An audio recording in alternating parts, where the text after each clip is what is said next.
땅이 흔들리고 건물이 무너지고 바다가 도시를 덮칩니다. 우리가 매일 밟고 있는 이 땅이 때로는 가장 무서운 재앙으로 다가오기도 하죠. 바로 지진 이야기입니다.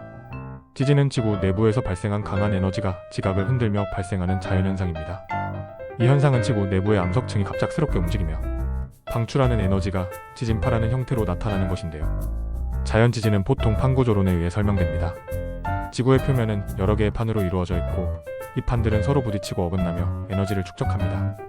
축적된 에너지가 한계를 넘어 폭발적으로 방출될 때 지진이 발생하는 것이죠. 대부분의 지진은 짧은 시간 안에 발생합니다.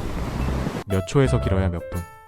역사적으로 가장 오랜 시간 관측된 지진은 1985년 멕시코시티 대지진 당시로 3분 20초간 진동이 지속되었죠.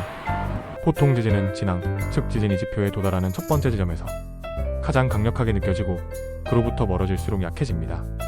그런데 간혹 지질학적 원인으로 멀리 떨어진 곳에서 진동이 더 강하게 느껴지는 이상진역 같은 특이 현상도 나타납니다. 지진의 강도를 나타낼 때 흔히 사용하는 단위가 바로 규모와 진도입니다. 규모는 지진의 에너지 크기를 나타내는 절대적인 값으로 숫자가 1만 올라가도 방출되는 에너지는 32배나 증가합니다.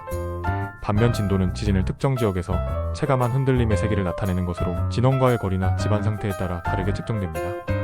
규모는 전 세계가 통일된 값을 사용하지만 진도는 나라별로 측정 기준이 다릅니다. 그래서 같은 지진이라도 진도 값은 지역마다 달라질 수 있는 거죠. 지진은 전진, 본진, 여진의 형태로 발생합니다. 본진은 말 그대로 가장 강력한 지진이고 본진이 발생하기 전 약한 지진을 전진, 본진 이후 발생하는 작은 지진을 여진이라고 부릅니다. 그런데 경우에 따라 본진보다 더 큰 여진이 발생해 기존의 본진이 전진으로 재분류되는 경우도 있습니다. 2016년 일본 구마모토 지진에서는 처음에는 규모 6.5의 지진이 본진으로 여겨졌지만 이후 7.3 규모의 지진이 발생하며 상황이 완전히 뒤바뀌었죠. 지진의 주요 원인은 지구 내부의 판구조 활동입니다.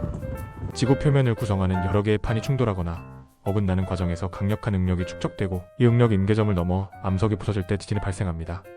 이 과정을 탄성 반발 이론이라고 하는데요. 나무젓가락을 휘었다가 부러뜨릴 때 느껴지는 떨림처럼 암석이 변형되었다가 파괴되며 방출하는 에너지가 바로 지진파인 겁니다. 지진파는 크게 P파와 S파로 나뉩니다. P파는 속도가 빠르지만 상대적으로 피해가 적고 S파는 느리지만 에너지가 강해 본격적인 피해를 유발합니다.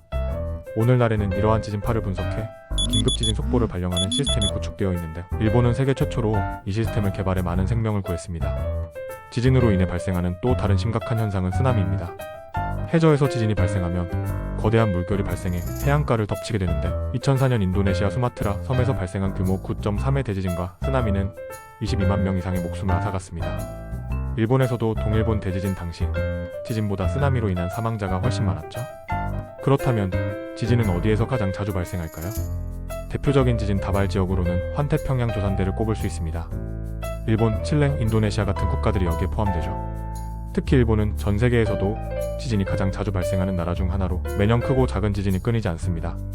하지만 일본은 오랜 경험을 바탕으로 내진 설계를 철저히 해왔고 지진 조기 경보 시스템을 통해 피해를 최소화하고 있습니다. 반면 지진 대비가 부족한 국가에서는 대규모 재난이 발생하곤 합니다.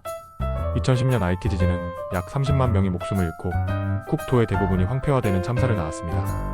아이티처럼 경제적 여건이 좋지 않거나 지진 경험이 적은 국가들은 이런 피해를 줄이기가 쉽지 않은 상황입니다. 지진의 전조현상에 대한 관심도 많습니다. 동물들이 이상 행동을 보이거나 특정한 모양의 구름이 나타난다는 이야기들이 있지만 과학적으로는 증명되지 않은 경우가 많습니다. 지진 예측은 현대 과학기술로도 아직 어려운 과제이며 이에 따라 내진 설계나 재난 대비 시스템이 더욱 중요하게 여겨지고 있죠. 지진은 우리가 통제할 수 없는 자연재해입니다. 하지만 우리는 이를 대비해 피해를 최소화할 수 있습니다. 내진 설계, 재난 대피 훈련, 그리고 정확한 정보의 공유가 무엇보다 중요합니다. 언제 어디서든 지진은 발생할 수 있습니다. 중요한 건 우리가 얼마나 준비되어 있느냐겠죠? 오늘 영상에서는 지진의 원리와 그에 따른 대비 방법에 대해 알아보았습니다. 이 정보가 여러분에게 도움이 되었길 바랍니다. 자연재해는 막을 수는 없지만 우리가 준비된 만큼 피해를 줄일 수 있습니다. 감사합니다.